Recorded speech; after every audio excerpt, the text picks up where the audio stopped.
Welcome to homeo શક્તિ. એક student છે. જ્યારે કોઈ એનું અપમાન કરે છે એટલે કે ઇન્સલ્ટ કરે છે ને ત્યારે એને ખૂબ જ ગુસ્સો આવે છે. પણ એ પોતાના ગુસ્સાને કંટ્રોલ કરે છે.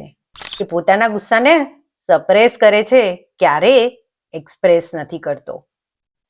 અને આપણને બધાને ખબર છે કે જ્યારે તમે તમારી ઇમોશનને, તમારી ફિલિંગને, તમારી એંગરનેસને સપ્રેસ કરો છો ને ત્યારે એની નેગેટિવ ઇફેક્ટ તમારા માઇન્ડ અને બોડી પર ચોક્કસ જોવા મળે છે. તો આ એક એવી મેડિસિનની સ્ટોરી છે કે જેમાં સપ્રેશન વિથ સાયલેન્ટ સફરિંગ જોવા મળે છે અને એ મેડિસિન છે સ્ટેફિસાઇગ્રિયા. તો સ્ટેફિસાઇગ્રિયા જે છે એ બહારથી તમને ખૂબ જ માઇલ્ડ, જેન્ટલ, કામ, ક્વાઇટ દેખાય છે, પણ એના અંદરની સ્ટોરી કંઈક અલગ જ છે. સ્ટેફિસાઇગ્રિયામાં જે માઇલ્ડનેસ છે, જેન્ટલનેસ છે, એ એકદમ ક્વાઇટ અને કામ છે, એ સેમ પલ્સેટિલામાં પણ જોવા મળે છે. પલ્સેટિલાનું પેશન્ટ પણ એકદમ માઇલ્ડ અને શું હોય છે, કામ અને ક્વાઇટ હોય છે. પણ પલ્સેટિલા અને સ્ટેફિસાઇગ્રિયામાં જો ડિફરન્સ જોવા જઈએ તો પલ્સેટિલા પોતાની ફિલિંગને ઇઝીલી એક્સપ્રેસ કરે છે. એ હેપીનેસ હોય કે સેડનેસ, એને વીપિંગ થ્રુ એ શું કરે છે, એક્સપ્રેસ કરે છે.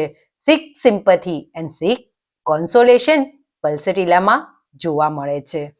પણ સ્ટેફિસાઇગ્રિયા એનાથી એકદમ ઓપોઝિટ છે કે પોતાની ફિલિંગને, પોતાના ઇમોશનને ક્યારેય કોઈની સામે એક્સપ્રેસ કરતી નથી. સ્ટેફી જે છે એ માઇલ્ડ, જેન્ટલ, સાથે સાથે એ રિઝર્વ પણ છે. અને રિઝર્વ પર્સનાલિટીની જ્યારે વાત આવે ને ત્યારે શું યાદ આવે? નેટ્રમ્યુર. તો નેટ્રમ્યુર પણ રિઝર્વ છે. તો સ્ટેફી અને નેટ્રમ્યુરમાં ડિફરન્સ શું છે? જો તમે સ્ટેફીને સમજાવશો તો એ તમારી સાથે થોડી ઘણી ક્લોઝ થશે, પણ નેટ્રમ્યુર કે ઇગ્નેશિયા તમારી સાથે ક્યારેય ક્લોઝ થશે નહીં. એ હંમેશા રિઝર્વ રહેશે. જ્યારે સ્ટેફીનું કોઈ ઇન્સલ્ટ કરે છે ને ત્યારે સ્ટેફી ક્યારેય આર્ગ્યુ નથી કરતી કે ક્યારેય એનો જવાબ નથી આપતી, અને એ કોન્સ્ટન્ટ એના ઉપર વિચાર્યા ચોક્કસ કરે છે, પણ એને ભૂલવાનો પ્રયત્ન પણ કરે છે. એટલે કહેવાનો મતલબ છે કે સ્ટેફીના વર્તનમાં તમને ક્યારેય કોઈ જગ્યાએ બિટરનેસ કે નેગેટિવિટી જોવા નહીં મળે. પણ સામે જો નેટ્રમ્યુરનું કોઈ ઇન્સલ્ટ કર્યું હશે, કોઈને બિટ્રે કર્યું હશે કે કોઈ એને હર્ટ કરી હશે ને તો એ બહારથી એકદમ શાંત દેખાશે, પણ એ અંદર કોન્સ્ટન્ટ એના ઉપર વિચાર્યા કરશે, યોગ્ય સમયની રાહ જોશે અને રિવંજ ચોક્કસ લેશે. સ્ટેફિસાઇગ્રિયાનું નેચર ખૂબ જ સેન્સિટિવ છે. એ નાની નાની વાતમાં હર્ટ થઈ જાય છે. માની લો કે એક સ્ટુડન્ટ છે કે જે ડિસિપ્લિન છે, ઓબેડિયન્ટ છે, ઓનેસ્ટ છે, અને રોજ કોલેજમાં ટાઈમ પર આવે છે, પણ એક દિવસ લેટ થઈ જાય છે અને એના ટીચર એને કહે છે કે આજે કેમ લેટ થઈ ગયો? તો એના ફેસ પર સ્માઇલ છે, પણ એ અંદર કોન્સ્ટન્ટ વિચાર્યા કરે છે કે મારા ટીચરે મને આવું કેમ કીધું? અને કોન્સ્ટન્ટ એ વિચારીને ફિઝિકલી અને મેન્ટલી શું થાય છે? એક્ઝોસ્ટ થાય છે, પણ સામે ક્યારેય જવાબ આપતો નથી. સ્ટેફિસાઇગ્રિયાને ખૂબ જ ગુસ્સો આવે છે જ્યારે કોઈ એનું અપમાન કરે છે ત્યારે. સામે નક્સવોમિકાને પણ ખૂબ જ ગુસ્સો આવે છે, પણ નક્સવોમિકા પોતાના ગુસ્સાને એક્સપ્રેસ કરે છે. એ કાં તો બૂમો પાડે છે, કાં તો કોઈની સાથે ઝઘડો કરે છે, અથવા તો વસ્તુઓ તોડી નાખે છે. જ્યારે સ્ટેફી જે છે એ અર્લી સ્ટેજમાં ક્યારેય વાયોલન્ટ બિહેવિયર કરતી નથી. એ પોતાની એંગરને શું કરે છે? કંટ્રોલ કરે છે, સપ્રેસ કરે છે. એને લાગે છે કે એનાથી બૂમો પાડીને ઝઘડો કરી શકાય નહીં. જો એ બૂમો પાડીને ઝઘડો કરે તો લોકો એના માટે શું વિચારે? લોકો એના માટે શું કહેશે? બીજાના ઓપિનિયનથી સ્ટેફીને ખૂબ જ મોટો ફરક પડે છે. એ હંમેશા ગુડ વુમન કે ગુડ મેનની ઇમેજમાં રહેવા માંગે છે. એ પોતે શું છે? ડિગ્નિફાઈડ છે. એનાથી આવું કેવી રીતે કરી શકાય? આવું મારાથી થઈ શકે નહીં. એટલે જે સ્ટેફી છે એ સ્ટેફી કંટ્રોલની સાથે સાથે શું છે? ડિગ્નિફાઈડ પણ છે. સ્ટેફીમાં જે ઇમોશનલ સપ્રેસ કરે છે, એની ફિલિંગને સપ્રેસ કરે છે, એની એંગરને સપ્રેસ કરે છે, જે હ્યુમિલેશન, જે ઇન્ડિગ્નેશન છે, એના કારણે શરૂઆત થાય છે એના પેથોલોજીની. સો એના પેથોલોજીનું રૂટ એના સપ્રેશનમાં છે. સ્ટેફી સાઇગ્રિયા જ્યારે હર્ટ થાય છે અથવા તો કોઈ એનું અપમાન કરે છે ને, ત્યારે સામે ક્યારેય જવાબ નથી આપતી, પણ એ કોન્સ્ટન્ટ ઘરે જઈને એના ઉપર શું કરે છે? વિચાર કર્યા કરે છે. અને એક લિમિટ સુધી તમે તમારી ઇમોશન, તમારી ફિલિંગ, તમારી એંગરનેસને સપ્રેસ કરી શકો છો.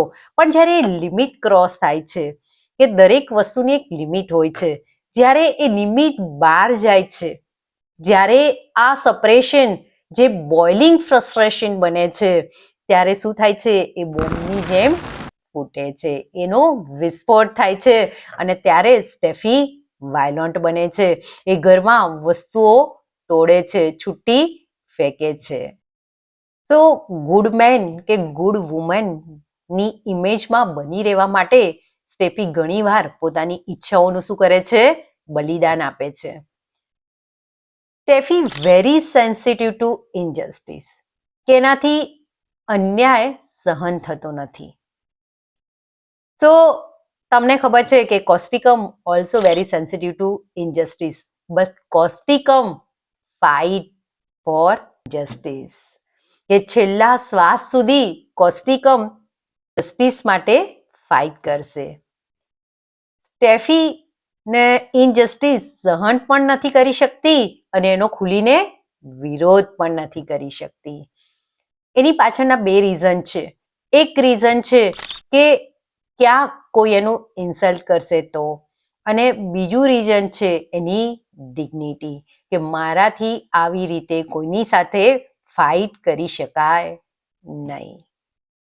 સ્ટેફી અને એલ્યુમિના બંનેના ચાઇલ્ડ લેફ્ટ હેન્ડેડ હોય છે, કે બંનેના ચાઇલ્ડ જે છે એ ડાબા હાથથી લખવાનું વધારે પસંદ કરે છે, પણ એમના પેરેન્ટ્સ એમને રાઈટ હેન્ડથી લખવા માટે ફોર્સ કરે છે. સ્ટેફીમાં ડોમિનેશન અને સ્ટ્રિક્ટ પેરેન્ટિંગ જોવા મળે છે. જ્યારે સ્ટેફી સાઇગ્રિયાના પેરેન્ટ્સ એને લેફ્ટ હેન્ડની જગ્યાએ રાઈટ હેન્ડથી લખવા માટે ફોર્સ કરે છે ને, ત્યારે સ્ટેફી સાઇગ્રિયા ના પોતાના પેરેન્ટ્સનો વિરોધ કરી શકે છે, કે ના પોતે એ વસ્તુને સ્વીકારી શકે છે. જ્યારે એલ્યુમિના શું કરશે? એલ્યુમિના એ વસ્તુને સ્વીકારી લેશે. કેમ? કે એલ્યુમિનામાં ઓવર કંટ્રોલ છે, અને એના કારણે એલ્યુમિના શું છે? પોતાના પેરેન્ટ્સ પર ડિપેન્ડ છે. તો સ્ટેફી જ્યારે કોઈ એનું અપમાન કરે છે, કોઈને હર્ટ કરે છે, ત્યારે સામે ક્યારેય જવાબ નથી આપી શકતી, પણ કોન્સ્ટન્ટ એના ઉપર શું કરે છે? વિચાર્યા કરે છે. સો keep emotion inside, silent suffering, and so mentally exhausted, and what happened? Weakness of memory. તો સ્ટેફી હોનેસ્ટ છે, પોલાઇટ છે, ડિસિપ્લિન છે. સેમ વસ્તુ સિલિસિયામાં પણ જોવા મળે છે, પણ સિલિસિયા ઇમેજ કોન્શિયસ છે. સિલિસિયા પણ ક્યારેય ખુલીને કોઈનો વિરોધ કરી શકશે નહીં. સિલિસિયામાં પણ ટિમિડિટી છે, અને સ્ટેફી સાઇગ્રિયામાં પણ ટિમિડિટી છે, પણ બંને પાછળના રીઝન અલગ અલગ છે. કે સિલિસિયા જે છે ઇમેજ કોન્શિયસ છે, કે મારી ઇમેજને ધક્કો લાગવો જોઈએ નહીં. જ્યારે સ્ટેફી ગુડ વુમન કે ગુડ મેન તો બની રહેવા માંગે છે, પણ સાથે સાથે મેઇન રીઝન એ છે કે એને ડર છે એના અપમાનનો, એના ઇન્સલ્ટનો, અને એટલા માટે થઈને એ ખુલીને ક્યારેય કોઈનો વિરોધ કરી શકતી નથી. એ કોન્સ્ટન્ટ એના મનમાં સાચા અને ખોટા માટે કોન્સ્ટન્ટ શું ચાલ્યા કરે છે? ફાઇટ ચાલ્યા કરે છે. તો બહારથી સ્ટેફી તમને એકદમ નોર્મલ લાગશે, પણ અંદરથી એ ખૂબ જ એકલી અને તૂટી ગયેલી હશે. I feel deeply hurt but I can not express it. તો આ છે સ્ટેફી સાઇગ્રિયાની કહાની.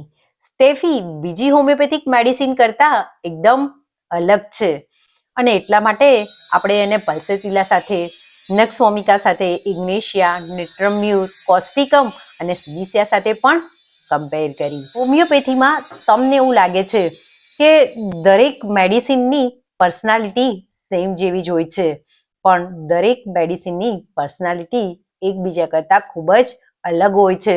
સિમ્ટમ્સ ભલે એક સરખા લાગે છે, પણ એના પાછળનું રીઝન, સિમ્ટમ્સનું એક્સપ્રેશન હંમેશા શું હોય છે? અલગ અલગ હોય છે. તો હજી પણ તમને સ્ટેફિસાઇગ્રિયા માટે કોઈ પણ ડાઉટ હોય તો તમે કોમેન્ટમાં લખીને જણાવી શકો છો. ફરી મળીશું એક નવી મેડિસિનની પર્સનાલિટી સાથે. Thank you.